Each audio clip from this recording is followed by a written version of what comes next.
now transition to the Presidential Dialogue, Africa's Transformation, the African Development Bank Group, and the reform of the global financial architecture, which will then be followed thereafter by the commemoration, a short commemoration ceremony of the 60th anniversary of the African Development Bank. Thank you so much for being with us at this opening. The meeting continues, and I hand over to the team responsible for the dialogue. Thank you for having me.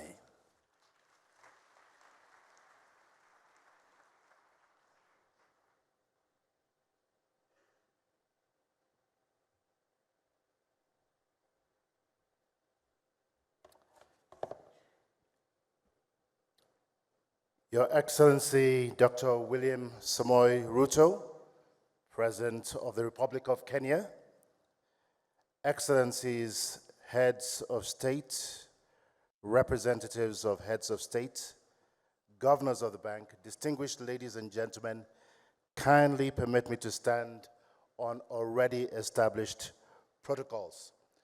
Once again, Karibu. Wow. That's the first time Karibu has been met with silence, so I'm going to say that once again. Karibu. Now that's a little bit more enthusiastic. I think we're getting into it. Thank you very much, President Ruto, for those really, truly inspiring and passionate words. Very, very heartfelt. Thank you very much. Welcome to this presidential dialogue on Africa's transformation, the African Development Bank Group, and the reform of the global financial architecture here at the annual meetings of the Board of Governors of the African Development Bank, holding at the KICC, Kenyatta International Conference Center, in the beautiful, and I must say green, capital city of Nairobi. My name is Victor Oladokun. Yes, you can clap for Nairobi and certainly for Kenya. Kenya is green and has had a long history of being so. My name is Victor Oladokun, and it really is an honor to moderate the two presidential dialogues that are ahead of us this morning. Our conversations will revolve around what must be done in a fast-changing, dynamic global environment to kickstart and transform Africa's economies, as well as ensuring that they do remain sustainable. But first, permit me to invite to the podium a global leader who has a reputation, actually two reputations.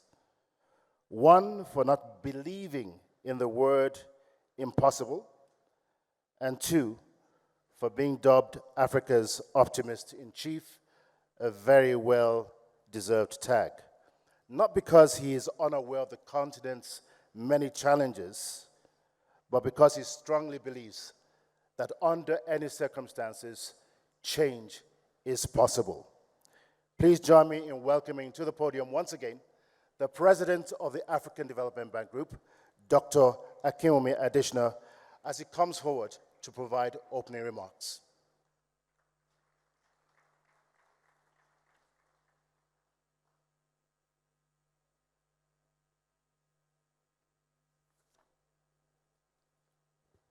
Your Excellencies, Heads of State and Government, their governors, I wish to thank you immensely for attending these 2024 annual meetings, and in particular for being here for this particular session, which is a debate or conversation with you, Heads of State and Government, about the issues of the transformation or the reforms of the global financial architecture, the African Development Bank, and of course, Africa's transformation.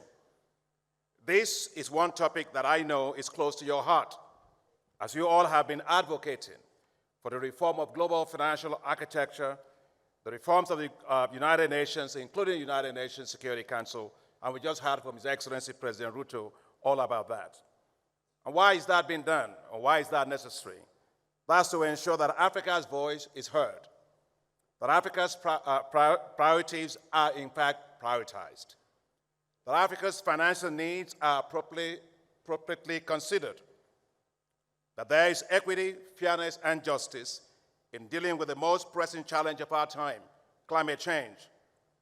Clearly, the global financial architecture has a great role to play in mobilizing resources for development. Yet, it is not delivering enough for Africa in 5 ways. First, it is under-delivering on climate finance for Africa. Today, while Africa's climate finance needs are in the order of $277 billion annually, the global financial architecture delivers only $30 billion for Africa, a continent that contributes the least to climate change and which suffers disproportionately from its negative effects, as we have seen in several countries. Second, the global financial system is not delivering financing at scale needed for accelerated development to meet the SDGs. United Nations Secretary General Antonio Guterres has noted that the financing need now has moved from $2.5 trillion to $4 trillion annually. Africa alone will need $1.3 trillion. With SDGs, of course, due to lack of adequate financing, Africa will not be able to meet SDGs by 2030 under the current trajectory. Third, the COVID-19 pandemic showed the huge divergences in financing capacities to deal with global pandemics and its effects between developed countries and developing countries. While developed countries provided over $19 trillion to support their economies during this crisis, pandemic, equivalent to roughly 18% of the global GDP, African countries provided only $83 billion, or 3% of their GDP. No wonder there is economic divergences between Africa and developed countries and even emerging market economies, because we heard something about COVID, that people have long COVID. But now also in terms of fiscal space for African countries, it's a long COVID in terms of fiscal space because it takes a long time to be able to recover from such pandemics like that. Fourth, the global contingent financing facilities have not been fair and equitable. Take the case of the special drawing rights, as President Ruto has mentioned. Out of the $650 billion of Asia allocation, Africa got $33 billion, which is roughly 4.5%. In other words, those that needed it the most got the least. However, I want to really thank the IMF. I want to thank my sister, Kristalina Georgieva, and all our team at IMF, and of course the IMF board, for recently approving the use of SDRs as hybrid capital, which of course multilateral development banks like us can leverage 3 to 4 times and deliver greater impact based on the model that the African Development Bank and the Inter-American Development Bank have developed. We're very grateful for that support. I also like to commend the IMF for providing a third seat for Africa at the board of IMF, as the chairman person of the African Union Commission mentioned the importance of having more space around the table for Africa, and we're grateful for that as well. The admission of African Union to G20 is also a commendable development, long overdue. Fifth, the global financial architecture is failing in dealing with the high rising debt burdens of African countries. While the G20 Common Framework is working to address these challenges, and we support it, to achieve equal and comparative treatment between official creditors, private creditors, and commercial lenders, the process, however, is taking way too long. Unfortunately, we shouldn't forget that Africa went through things like that in the 90s. The Multilateral Debt Relief Initiative, also the Highly Indebted Poor Country Initiative, that just dragged on, and unfortunately, we had a lost decade because of that.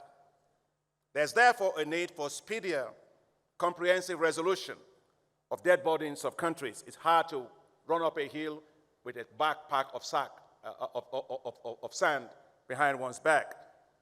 So while globally the Debt Service Suspension Initiative helped to defer due debt service payments, it only postponed it. It did not solve the problem. There is need for more timely, comprehensive debt treatment, debt restructuring, and debt resolution for African countries. And finally, Your Excellencies, the rules of global taxation, as President Ruto rightly mentioned, need to be modified to ensure that they are serving developing countries.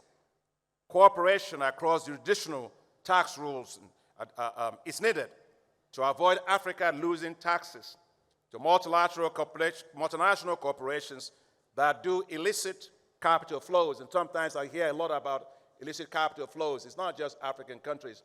In fact, quite a lot of multinational corporations have more lawyers, they have more accountants, they have more people than the whole country has. And therefore, we have to make sure that the whole issue of profits, tax avoidance, and profit-based shifting is addressed. In my view, if you do business in Africa, you should pay taxes in Africa.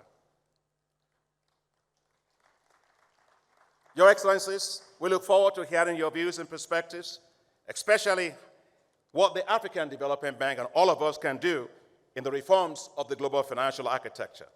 I'm particularly delighted that my dear brother and friend and colleague, His Excellency Dr. Mohamed Al-Jazal, President and Chairman of the Islamic Development Bank Group, is here with us today at our annual meetings, and he will also be sharing with you some thoughts ahead of your conversation. Once again, thank you, Your Excellencies, for your participation. It's a great honor for us to have you. Thank you very much. Just as Dr. Adesina mentioned a few moments ago, we'd like to use this opportunity to welcome to the podium a friend of Africa and a friend of the African Development Bank, His Excellency Dr. Mohamed Al-Jazal, President of the Islamic Development Bank, to give his keynote address.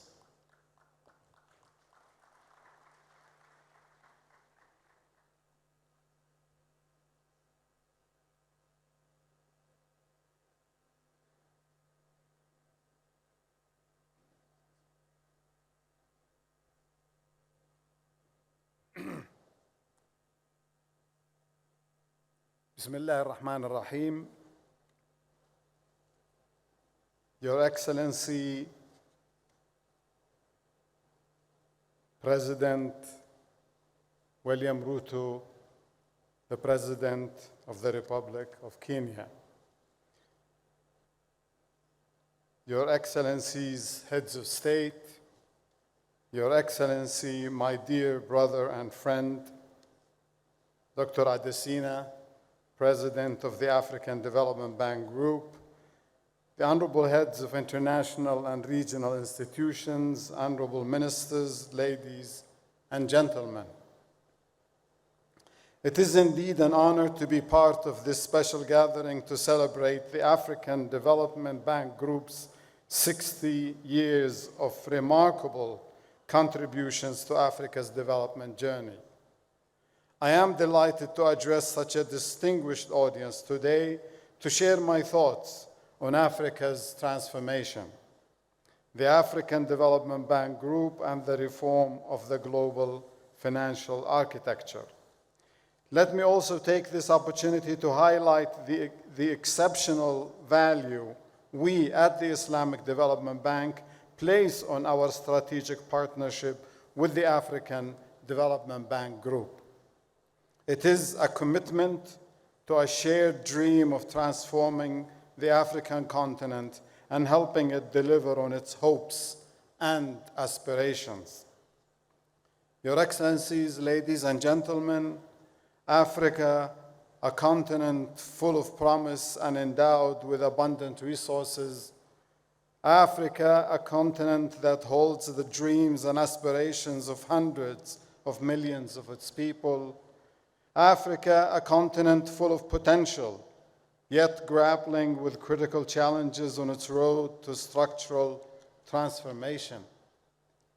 Since the turn of the century, many African countries have exhibited strong economic growth. A significant portion of this growth is the result of better macroeconomic management, higher investment and trade, larger regional markets, and to a lesser extent, some degree of structural transformation. Despite this progress, The core components of human development, including income levels and formal employment, remain low and vulnerable to shocks. This leads me to the key question that the region and its governments need to tackle in the coming years. What will it take to ensure that this higher growth is sustainable and inclusive? To foster and sustain development gains, economic growth alone is insufficient. African countries need to deepen their structural transformation to ensure a prosperous and secure future for all Africans. The priority will be on transforming natural resource-driven economies into knowledge-driven ones, while taking advantage of the region's demographic dividend. Reforms ought to focus on fostering a more conducive business environment to enhance competitiveness and encourage initiatives that take advantage of regional growth opportunities.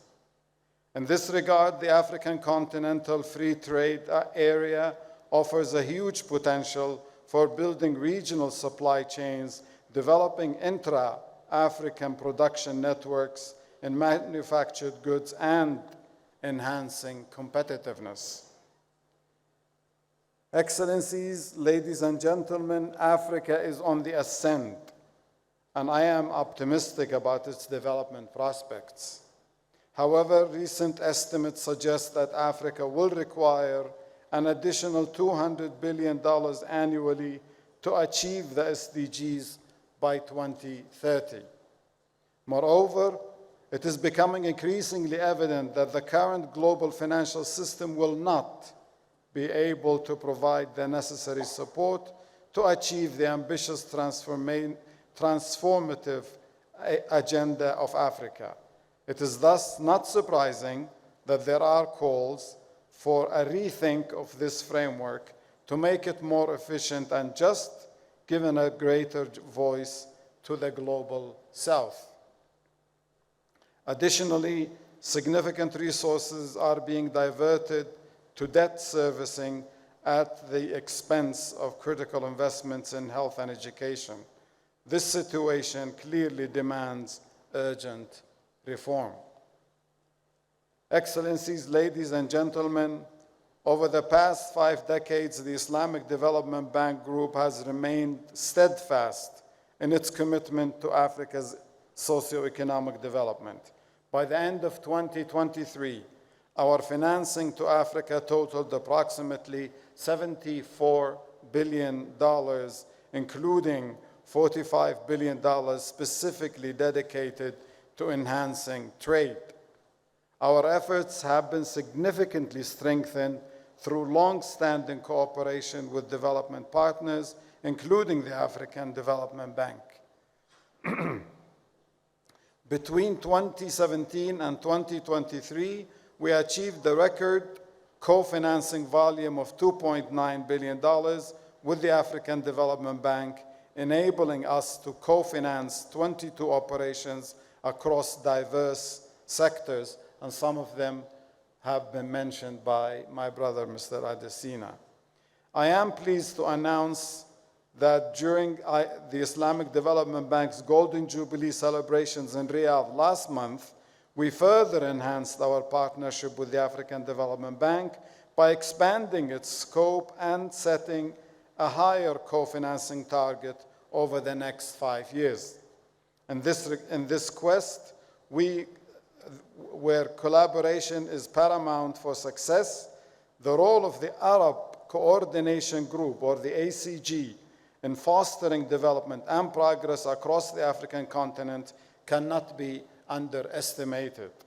To this end, the ACG has been a long-standing supporter of African countries and has cumulatively invested over $220 billion in the region to date. Bolstering its support for African partner countries, in November 2023, the ACG pledged a $50 billion financing envelope over the next 7 years to help build resilient infrastructure and inclusive societies in the African continent. Excellencies, ladies and gentlemen, we share common dreams for Africa, a continent free of poverty where no one is left behind, a continent of hope and prosperity driven by innovation and entrepreneurship, a continent providing meaningful employment opportunities for its youth. We remain steadfast in our commitment to work with our development partners to rekindle hope, to realize Africa's dreams of transformation, especially when we recall the wise words of our host, His Excellency President Ruto, and I hope he doesn't mind me quoting him, who said recently, only very recently, that Africa is neither facing east or west, but is facing forward.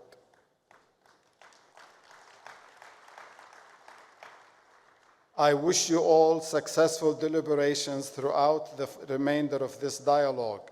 I look forward to the positive impact these discussions will have on shaping our strategies and actions to mobilize affordable financing for Africa's inclusive growth and structural transformation. Thank you very much. Wassalamu alaikum wa rahmatullahi wa barakatuh.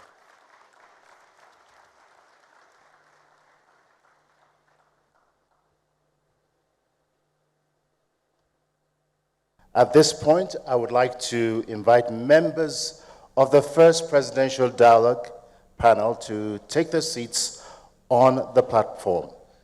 So, distinguished ladies and gentlemen, please welcome His Excellency Mr. Musa Faki Mahamat, Chairperson of the African Union Commission.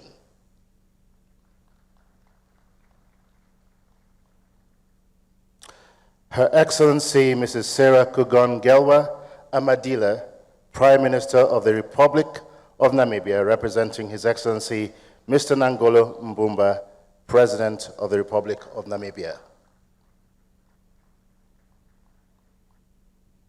His Excellency Mr. Mohammed Yunus El Menfi, President of the Presidential Council of the State of Libya.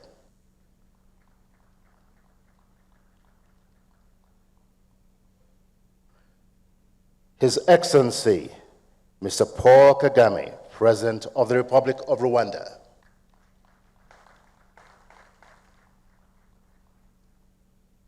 Last but certainly not the least, His Excellency, Dr. William Samoei Ruto, President of the Republic of Kenya.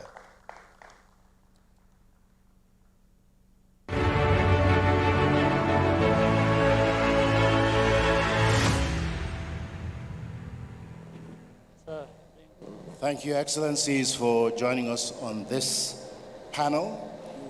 Just a few rules here. One, because we are running behind time by probably almost 50 minutes. Each one of you will have about 3 minutes to respond to each of the questions that are posed to you. But I'd like to kickstart this dialogue, first of all, with a question for President Ruto. Just last week, you took America by storm. You were the talk of the town for a considerable amount of time in Atlanta and in Washington, D.C. The first African leader to go on a state visit to Washington, D.C.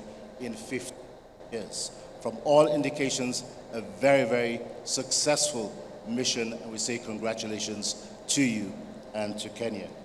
Now, for quite a while, you've been a very vocal advocate for reforming the global financial architecture, and we've heard much from you today. You've pretty much given us a tour de force of what Africa needs and what Africa needs to do. Now, considering that change is usually slow and not as quick as we anticipate it or want it to be, in terms of priorities in the short term, what do you think Africa should focus on, and what should be the major priorities moving forward?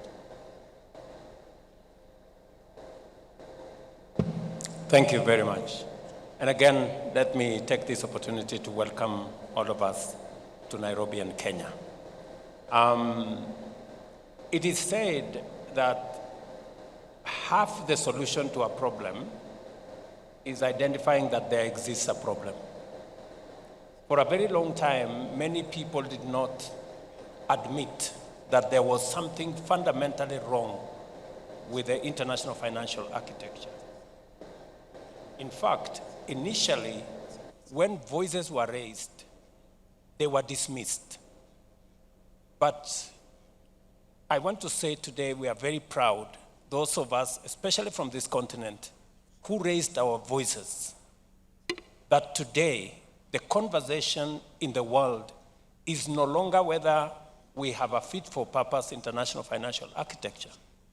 Everybody admits that there is something fundamentally wrong with it.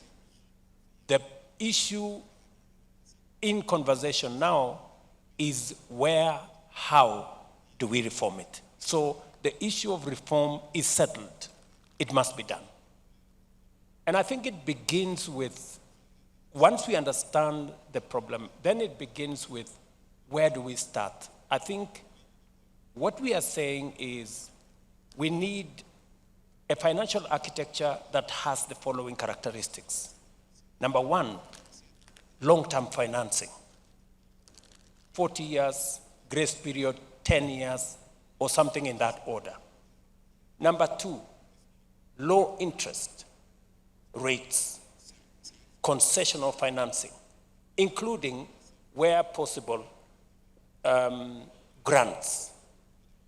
Number three, we also need financing at scale. The quantum is very important. And then number four, we also need financing that is agile, that is flexible, especially that responds, that is climate sensitive, so that if there are shocks, that financial architecture must be responsive, because climate change is the new normal. Switching from drought to floods progressively is becoming what it is. In Kenya, we had drought a year ago that decimated 2.5 million heads of livestock. This year, we're in floods that has taken the lives of 200 Kenyans. So this is the new reality. So the financial architecture that must be in place must respond to this climate reality that we have. And finally, is to be sensitive to sustainability. So our priority is to sort out the financial architecture, that's number one. Number two, our priority is to make sure that this continent, with its tremendous potential, we move it from potential to opportunity, from opportunity to investment. And finally, as I have said, even as we try to do something outside, we must also do something inside. That is why we are also looking at our own systems, our own governance, our own instruments. And that's why we are discussing, even internally, reform of the Africa Union, so that we are aligned as we reform the international financial architecture, as we reform the investment space to create opportunity for our assets. We must also reform our own institutions so that we align them and repurpose them to be in line with our aspirations and the outcomes we are looking for. Thank you very much, President Ruto. In other words, reform is a two-way street. It's not just one way. But allow me to follow up very quickly. As we all know, Kenya and a number of other countries have been buffeted very devastatingly by extreme weather conditions, unpredictable weather conditions. And I think the projections for Kenya and other countries in the region are that over the next 7 years, we're still likely to see the same kind of weather patterns that we've seen this year. That being the case, and again, following a two-way reform process. What is it that African countries should be doing right now to mitigate the effects of climate change? It is true that predictions are that Kenya and our region is going to have above normal rains for the next 7 years. That's a prediction. It is both positive and negative. And that is why, working with institutions like the Africa Development Bank, we are developing resilience instruments. It is the reason why we are having a conversation with the Africa Development Bank on our water infrastructure. How do we take care of this excess water? And how do we turn this excess water into an asset for making sure that we use it for our food security, we use it for the positive elements. So we must align our programs, our strategies with the reality of the moment and with the predicted reality of the future. So that is the alignment that we must do. Thank you very much, President Ruto. I'm going to come to President Kagame next on a number of issues, particularly with regards to the global financial architecture, as well as the issue of reforms. Both yourself and President Ruto have been aligned. That being the case, what reforms do you really think should pave the way for giving Africa the resources that it needs to finance its own transformation and inclusive growth, even in the face of devastating climate change? What are the most critical reforms that you see and anticipate are needed? Thank you.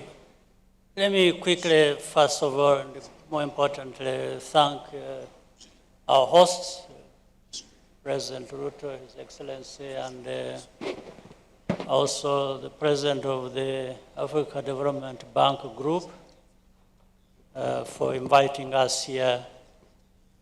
Now, quickly to the point, we are talking about the architecture, well, international financial architecture. Therefore, in mind, we have the architects. So what did the architect have in mind when they provided us with the architecture we have to deal with? They must have had their own interests. They must have framed things the way they wanted to benefit themselves, or maybe we can assume that they wanted to benefit the whole world. Now, we are here discussing the situation as it is, where we find there are enormous resources in this world, but inequitably distributed. So Africa has to look at itself and look at the whole world as it's set up.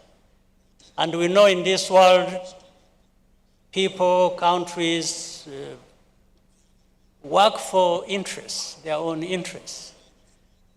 Africa's interests and the countries of our continent interests must be taken care of, beginning with ourselves. So, and we talk about speaking with one voice many times. It has to be one voice. It has also to be loud and clear and effective. For that to happen, we think about working together. We think about representation. And representation is not also just numbers.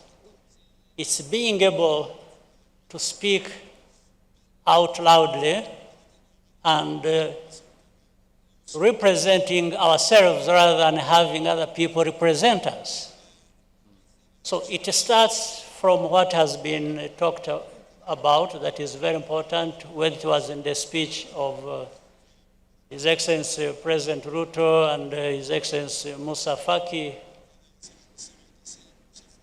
The Therefore, the reforms we are talking about is how do we disrupt, if you will, the current architecture as we have it, so that it includes significantly and visibly the interests of our continent. Our continent, whether it is human resources or natural resources or any resources we are thinking about, how can anyone interested in the well-being of the people of this world sideline our continent? In actual fact, if you look at the facts as they are, in a few decades, the only place in this world that will be having a growing middle class is Africa, the only one. So it is even in the interest of the rest of the world that has marginalized Africa to contribute to the well-being of our continent, because the growth of Africa, based on this middle class, feeds into the growth of the rest of the world. So they should even be accepting some of these proposals in self-interest, because Africa grows, the whole world grows. But Africa cannot wait to be handed this opportunity by anybody else. We therefore must be on the front line, really fighting for this right, and therefore for ourselves, but also which contributes to the well-being of the rest of the world. President Kagame, I want to be a little bit provocative here. I've been coming to Kenya for probably 30 years, and there are places that I used to know that I no longer recognize. Why? Because the city's architects have changed the landscape. Now, most of the Bretton Woods institutions were created 60 to 80 years ago, at a different time from the one that we live in. So, if we're going to talk about reform, it's not just the access to resources. It's looking at those institutions that were created back then and asking the question, are they still relevant to the needs of today? What is your thought about redesigning a lot of these institutions to make them fit for purpose? Well, absolutely. It's a no-brainer that what worked 50 years ago or designed 50 years ago, things have changed, and therefore a rethink of a new design that fits the purpose must be into play. There's no question about it. But here what we are talking about is not simply an argument of whether, this is fit for purpose or this. I think everybody understands that point. But there are philosophies, if you will, or interests or that operate behind that. For us in Africa, we are hard-pressed to see that there is a change of these and in the design of these institutions. But maybe the way the institutions are set up, benefiting some parts of the world, those in those parts of the world are not interested in having the change happen, because it gives them control, it gives them say over other people's resources even. So it's not that people don't understand. Especially for Africa, we understand it better because of how we are affected.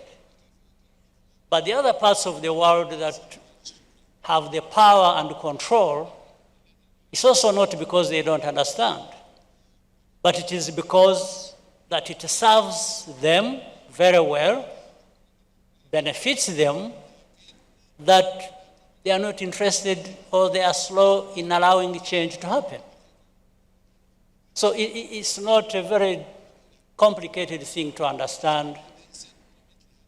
Everybody understands that. What is complicated is to reach this understanding and compromise that we don't lose anything by having everybody benefit as we should benefit, all of us. That's where the issue lies. And therefore, the reforms are based on this thinking.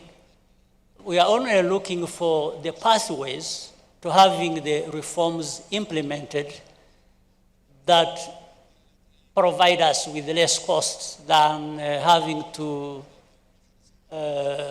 fight so much over what is obvious that actually benefits all of us, as I say. Thank you very much, President Kagame. I'm going to come next to President Al-Menfi. Let me bring it closer home. Obviously, your country has had quite a number of challenges economically in recent times. What areas do you think that the African Development Bank can support Libya in the best to help you reach that last mile of reaching economic transformation in your country?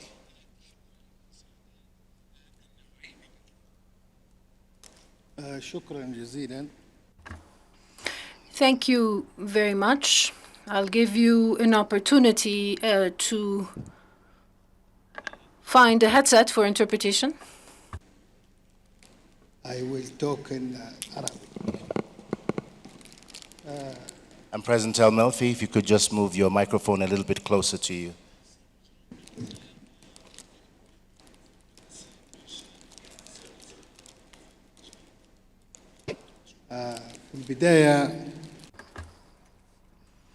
From the outset, I would like to extend a very warm thanks to President William Ruto, as well as the people of Kenya, for the very warm welcome extended to us. I'd like to thank Mr. President as well for his leadership role in this transformation, the financial transformation, economic transformation, also the transformation of financial institutions across Africa. I'd also like to stress another point, that is to say that sometimes in some African countries, there is a need for technical expertise rather than financing. This is what we could refer to as twinning, let's say, or finding the right balance and combining complementarity between financing and technical expertise. So all financial institutions, in fact, that we know, were established at a time when African countries were subject to occupation, and therefore these are institutions that do not serve Africa. And yet today Africa has developed, Africa has many resources and assets, and Africa is very much in a position to grow and to develop at a much faster pace than at any time before. And we would like to, in this connection, to underscore the role played by Libya in various periods of time in African countries. Libya, at present, is very much in a position to continue to invest in African countries. Of course, there are some financial arrangements and guarantees that need to be set out, but between us as African countries. That, of course, Libya, based on its political stability, will be able to also lend its support to financial institutions, particularly as we are discussing three important financial institutions currently: the African Development Bank, as well as the African Investment Bank, which is currently headquartered in Tripoli. We are currently finalizing some of the implementation arrangements for its full launch. And we hope that this institution will really play a pivotal role and be an additional step in terms of strengthening African financial institutions. We're interested as well in cooperation between countries, but also with the African Union, promoting imports and exports within Libya. We've heard Mr. President address this, promoting trade with Europe and Asia as well, but we need to have intra-African trade as well. Libya is in need of African cooperation because Libya has always looked to Africa. Libya is very vested in developing within Libya. Libya draws its strength from Africa and vice versa. So therefore, when our investments are made in the south, particularly as we have plans, particularly, for instance, roads extending to Niger, to Central Africa, we have a number of railway projects as well as others aimed at connecting Northern Africa to Southern Africa. Leveraging our oil-based resources and the stability of these resources, we would like to provide solutions and reforms to the needs that we have in Africa and in Libya. And of course, we very much look to contributing and working with the presidents. Thank you. I'm going to come next to Prime Minister Sarah Kugangelwa Amadila. Kindly forgive me. I know that my pronunciation is not too correct, but please forgive me here. I'm very, very particular about pronouncing names properly. Now, your country, Namibia, was one of the first to attain upper middle income status in Africa. A great accomplishment. What are some of the lessons that the rest of Africa can take away from Namibia in this regard? Thank you very much, moderator.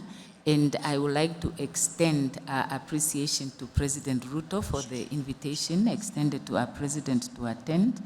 Unfortunately, he could not attend due to other commitments and has asked me to represent him. Yes, Namibia has achieved the status of an upper middle income country.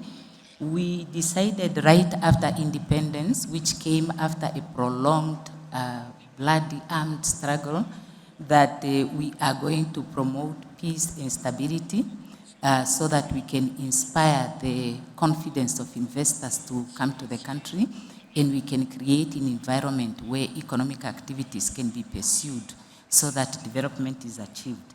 We also adopted economic policies that ensured macroeconomic stability and also incentivized investors, both local and international, to come to the country. We invested significantly in infrastructure and in the development of the human capital. We have a very youthful population. We still have challenges in that regard, but education and training continues to be a priority.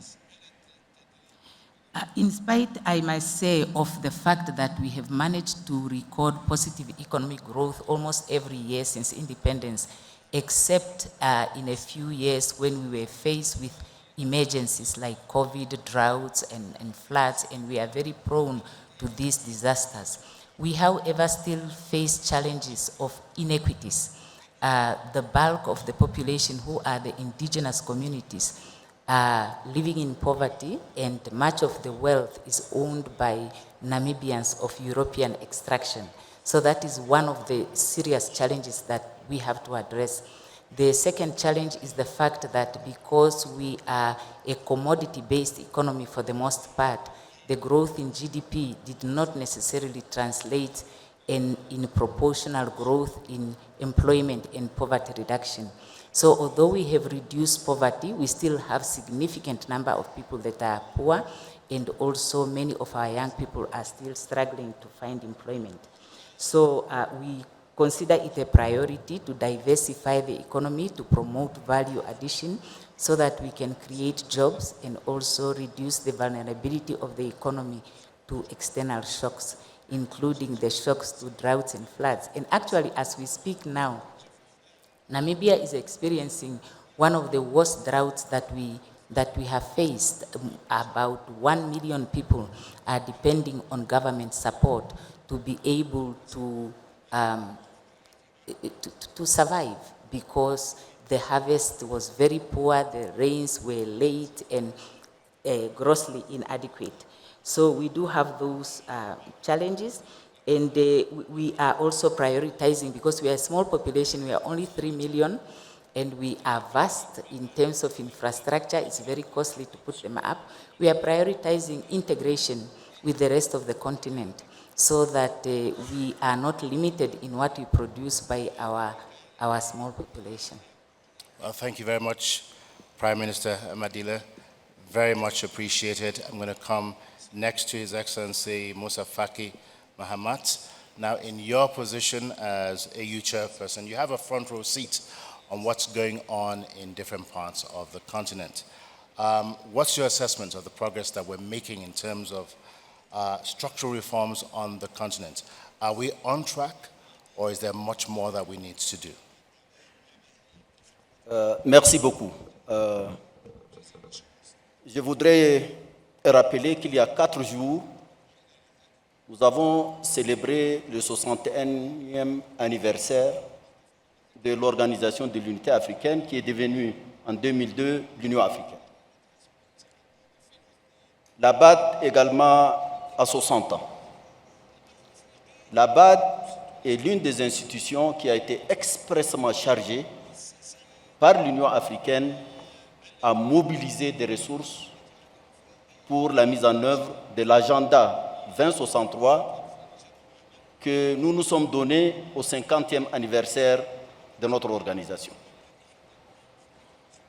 Il y a 8 ans, en juillet 2016, à Kigali, la conférence des chefs d'État a évalué la situation du continent et a décidé d'une réforme institutionnelle et financière de l'Union africaine. Cette tâche a été demandée expressément au président Paul Kagame, qui a fait un excellent travail, et il a passé le témoin au cours du dernier sommet au président Ruto. Parce que nous nous sommes rendus compte qu'il faut nécessairement, pour pouvoir compter sur le plan international, il faut que nous-mêmes, à l'intérieur du continent, nous nous réformions. Nous avons un agenda très ambitieux, l'agenda 2063. Et il nous faut d'abord donc faire des réformes de notre institution qui est l'Union africaine pour pouvoir parler d'une seule voix. Parce que l'Afrique, ses ressources sont connues. D'abord, les ressources humaines, 1,400 millions d'habitants, 30 millions de kilomètres carrés, des ressources naturelles innombrables. Mais malgré tout ça, nous n'avons pas pu réaliser les attentes des populations africaines. Donc, la première des choses, c'est une réforme endogène au sein du continent pour nous donner les meilleurs moyens pour pouvoir discuter sur l'arène internationale. Cette réforme est en cours, des progrès importants ont été réalisés, mais il n'en demeure pas moins que nous faisons face, il faut le dire honnêtement, encore à des réflexes de souveraineté étriqués au niveau des États. L'Afrique ne peut compter qu'unie, intégrée. C'est ça le sens de l'agenda 2063, qui veut une Afrique intégrée, prospère et en paix. Sur le plan international, les institutions de Bretton Woods, l'Organisation des Nations Unies, toutes sont la résultante de la Seconde Guerre mondiale. Ce sont ceux qui étaient les vainqueurs qui ont mis en place ces institutions. 70-80 ans après, il est évident que ces institutions ont vécu. Ce ne sont plus les mêmes défis, ce n'est plus la même configuration, ni sur le plan démographique, ni sur le plan géopolitique, ni sur le plan financier. Il y a une nécessité de réformer ces institutions, notamment les institutions financières, l'Afrique a été le cobaye, il faut le dire, à différentes approches. Le programme d'ajustement structurel dans leurs différentes phases, comment il faut réduire la pauvreté, toutes ces politiques ont montré leurs limites. Aujourd'hui, l'Afrique vient avec ses priorités, avec une planification bien établie et demande à la communauté internationale, ce n'est pas une charité, c'est de pouvoir accepter l'Afrique dans sa diversité avec son potentiel et la traiter seulement d'égal avec les autres régions du monde pour lui donner la possibilité de se développer. Je crois qu'il y a un travail important à faire et il faut que les partenaires, ceux qui tiennent le haut du pavé, puissent comprendre la nécessité. Si on veut un monde pacifique, un monde solidaire, il faut nécessairement voir l'Afrique d'une autre façon. Il n'en demeure pas moins que pour nous, nous-mêmes, il faut qu'on améliore notre gouvernance, qu'elle soit politique, institutionnelle, économique et financière, mais il faut également que la communauté internationale, si on veut un monde de stabilité, revoie également ces règles qui ont été édictées il y a 80 ans et qui ne correspondent pas du tout à la réalité d'aujourd'hui. Voilà où nous nous trouvons. Absolutely. Thank you very much, Your Excellency. And I'm going to go just from the point you just made right now over to President Kagame. Now, no one is in any doubt that reshaping and reforming the global financial architecture is going to be a walk in the park. It's going to have its own challenges. And it would seem that doing so, the reforms that we need are going to be both short-term and long-term. This being the case, what must Africa do to ensure that it strengthens its voice and it is able to engage in ongoing conversations on reforming the global financial architecture? What is it that we need to do on a consistent basis? So this isn't just a one-off conversation. What are the things that we need to do in the global space?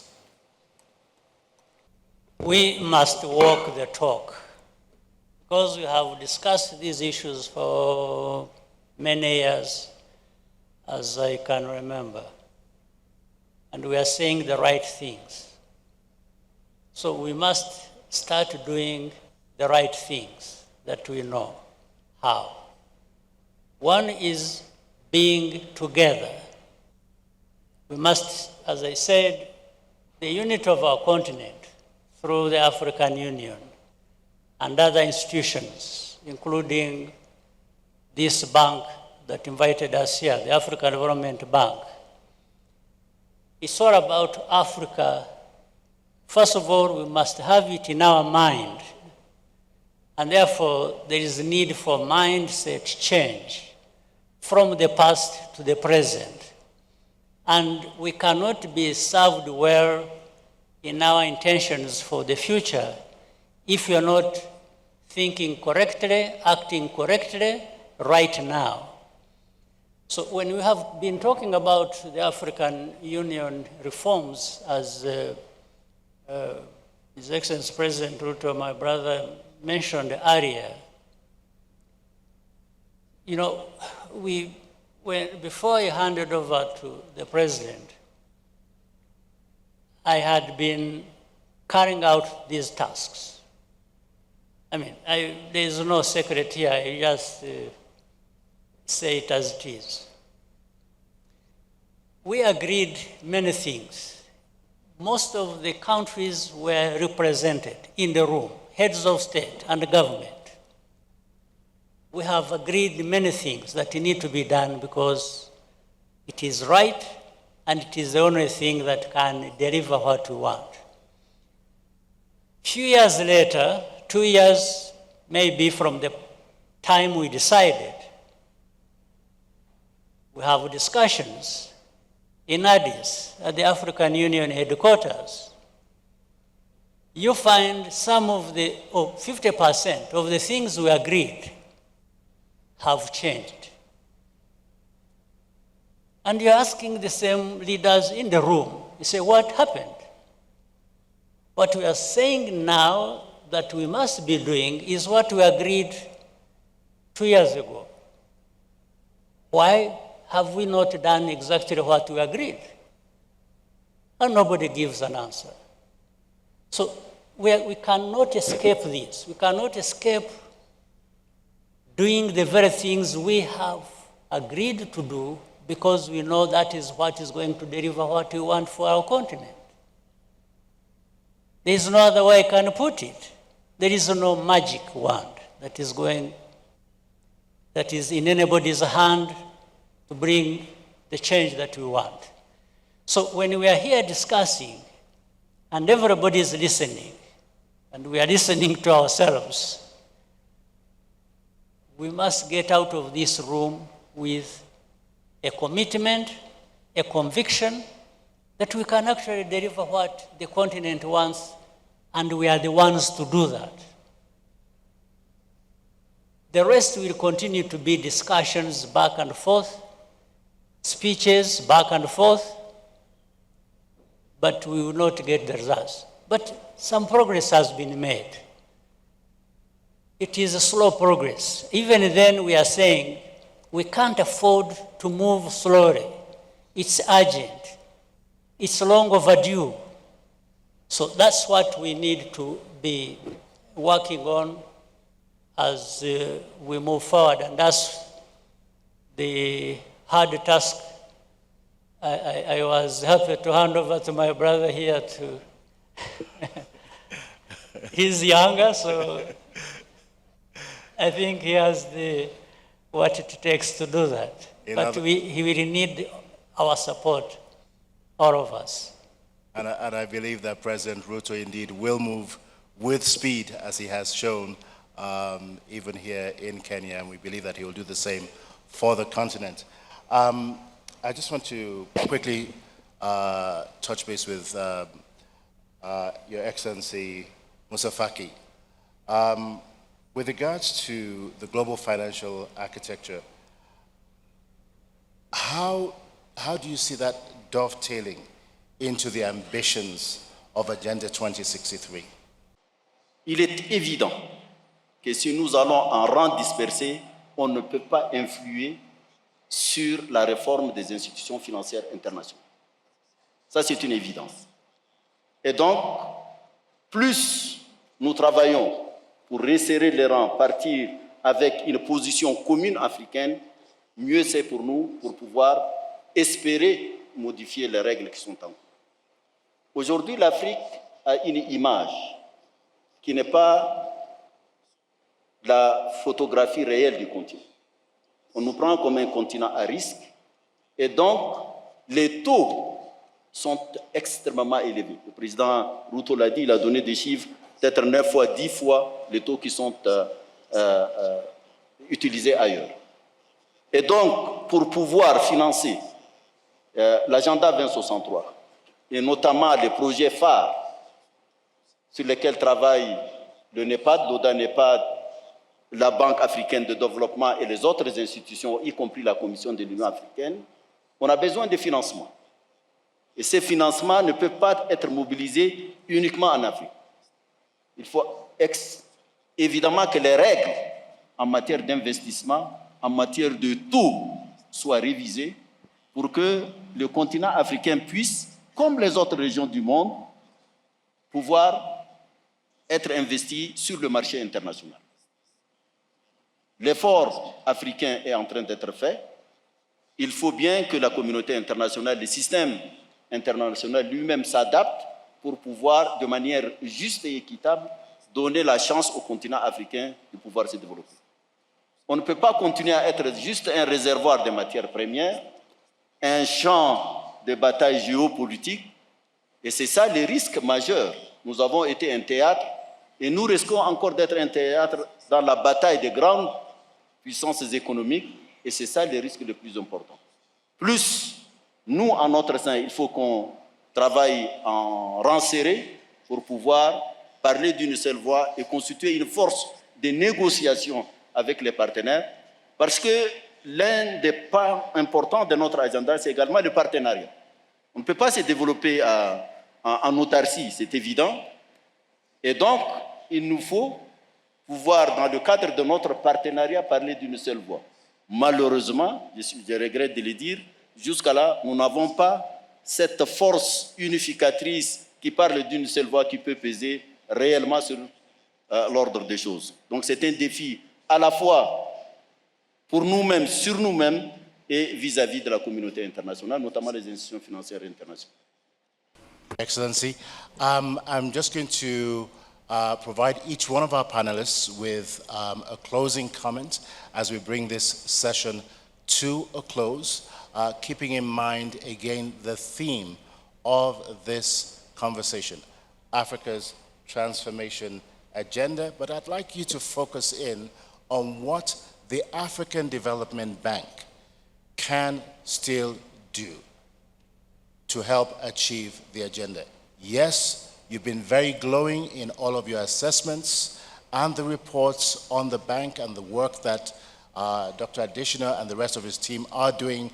What is that extra mile that the African Development Bank needs to take to help unleash some of the potential and bring to fruition the ideas that we're talking about today? I'm going to start with Her Excellency, the Prime Minister of Namibia first, and work our way backwards, but leave the last word for President Ruto. Yes, thank you very much. I would say first we applaud the ADB for the work that it has done in terms of mobilizing funding and the good governance that is prevailing at the institution that inspires the trust of the partners to work with the bank to raise funds to support development in Africa. The first point that I would like to raise is one that relates to funding for middle-income countries, drawing from the experience of Namibia. This is a challenge that we face everywhere, including at the ADB. Because of the higher per capita income, in spite of the inequities that I have referred to, the high unemployment and high levels of poverty, we get funding that is quite pricey, making it difficult for us to raise the adequate resources to fund development. Secondly, I would advise the bank, and I think it is amenable in that regard, as we do also advise other funders, to look at how their support can assist countries to develop their local capital markets. Because Namibia is one of those countries that have a relatively developed capital market, but not optimally developed. To be able to ensure intermediation, we actually export capital, whereas we borrow externally. So that is an aspect that is very important for us. Then there is the issue of funding to private sector, apart from funding government, without the requirement of government to provide a collateral, and partnering with private financial institutions so that their capacity that is here is also shared with African financial institutions to be able to support development in those countries. And obviously, we would like funding to really prioritize growth-enhancing measures, measures that support economic growth, that support diversification and value adding. We are mineral resources endowed as a continent, but because mining itself is not job intensive, we need to develop the full value chain of our mineral resources. And we thank the bank for advocating for increased special drawing rights for African countries, and we would like it to also amplify the voice of middle-income countries so that we can raise more resources. There have been talks about also equity in terms of the harnessing of benefits from natural resources. This is something that is important for us as African countries, being the host of most of the resources. We want to share equitably in the benefits and supporting capacity to fight illicit flows of capital, so that we obviate the need for our countries to rely on external borrowings. Countries like Namibia could actually develop self-sufficiency in terms of funding if we can address illicit flows and we can optimize capital markets development. Thank you. Thank you very much, Prime Minister Amadia. very excellent points, and I'm sure Dr. Adishna is listening. Thank you very much for your input there. We're going to come next to President Kagame. I will try to be very brief. I think very good points have been made by the Prime Minister of Namibia. But I want to thank the African Development Bank's president and his team, who have done a very good job of mobilizing resources for our continent and also leveraging those resources to broaden the investments as we need them on our continent. And I would only, with the support of everyone on our continent, we would urge him to even mobilize more resources, especially the private sector resources to be invested on our continent, because other sources are not enough in and of themselves.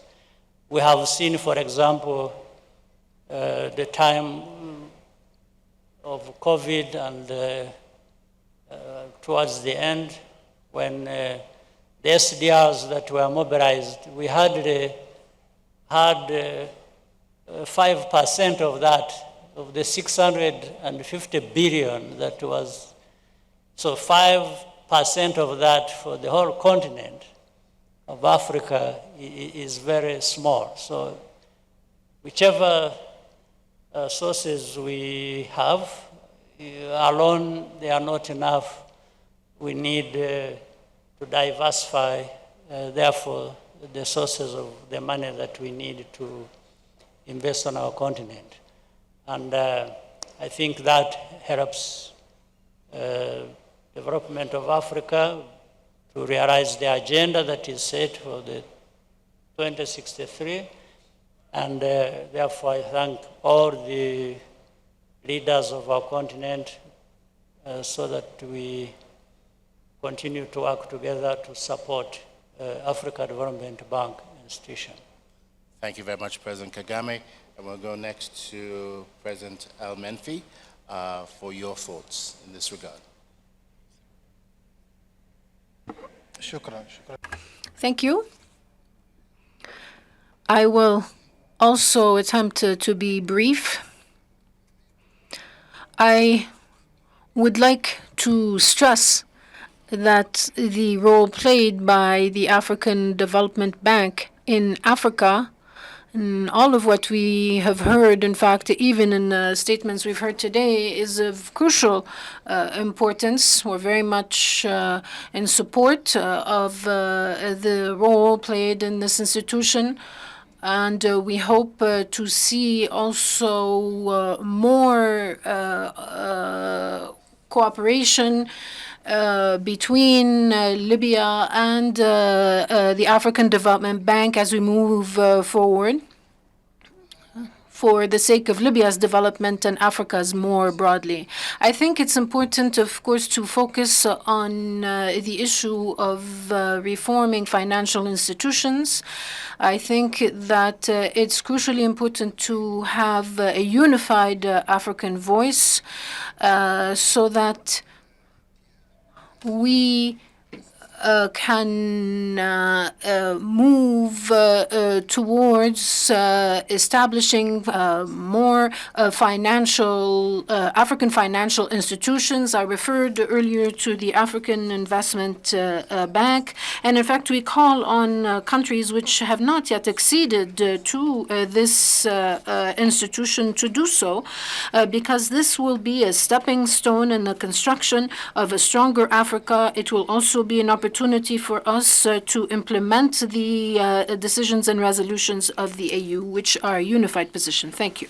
President, and last, well, not last actually, because we're going to come to President Ruto later on, I'm going to ask the AU Chair, Musa Faki, for your thoughts in this regard.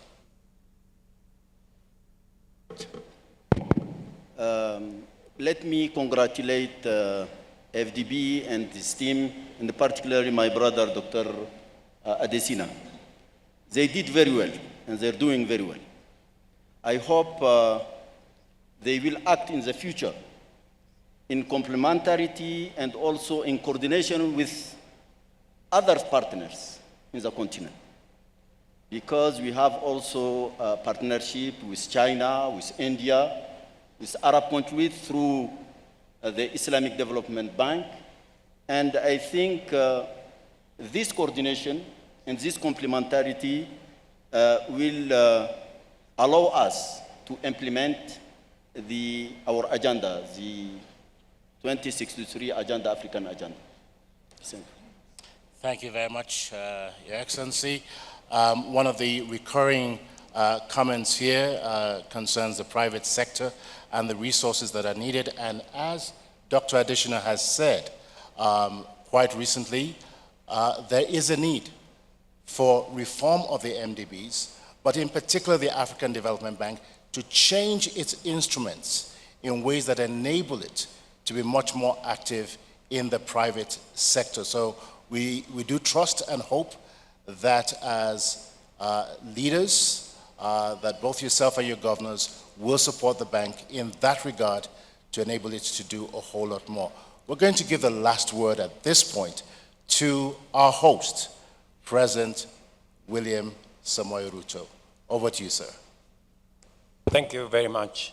Let me thank fellow panelists here for all the very positive and informative comments they have made about this very important subject. Let me pick up from where President Kagame left. He told us, let's begin by believing in ourselves. I think it's a very important issue that we must believe in ourselves first. And we must stop outsourcing problems we have created or outsourcing solutions we can provide for ourselves. There are things we can do to sort out some of the challenges we are facing. And in the context of Africa Development Bank, we all admit that Africa Development Bank has demonstrated understanding of our financial needs, and they have developed innovative instruments to work on food security, infrastructure, water development, youth entrepreneurship, women. They have demonstrated. What ADB wants or needs from us is to us to believe in them the way they believe in us. Provide support for ADB, and that is why we are voicing our support for replenishment of ADF, $25 billion. We are enhancing our own support through enhancing our shareholding in Africa Development Bank. We must support these institutions. Africa Development Bank here, Afri-Exim, Trade Development Bank, all the other financial institutions in our continent. We must give them the stamp of approval as leaders in this continent and support them. That way, they can support us. Secondly, we must believe in ourselves. You know, President Kagame warned me when he handed over the baton of this reform to me that this job is not very easy. And that you have heard him say we need to move fast. Luckily, I come from a country of athletes. So running fast will not be a problem. My only worry is that we should not leave anybody behind so that we can move together. And hopefully, we are all listening as leaders here that we need to believe in ourselves. Whatever, we must walk the talk. We must believe in ourselves. We must do this because it is necessary for us. We can never go wrong by doing the right thing. And finally, let me ask ADB, looking into the future, to give them 2 assignments. We need to write a new narrative for Africa. We have been profiled negatively for far too long. Please, if you can support an Africa credit rating agency that will be factual about the situation in Africa. Let me give you an example. We went to the market as Kenya. And then there was a situation in Niger. And we were told, you are going to pay 2 points more because there was a situation in Niger. Niger is very far from Kenya, you know. But somewhere, somebody sitting in Washington or some other place thinks Niger is in Nairobi, you know. So please, if you can work on an Africa credit agency that will help put factual information into the financial architecture so that this unnecessary risk profiling is reduced.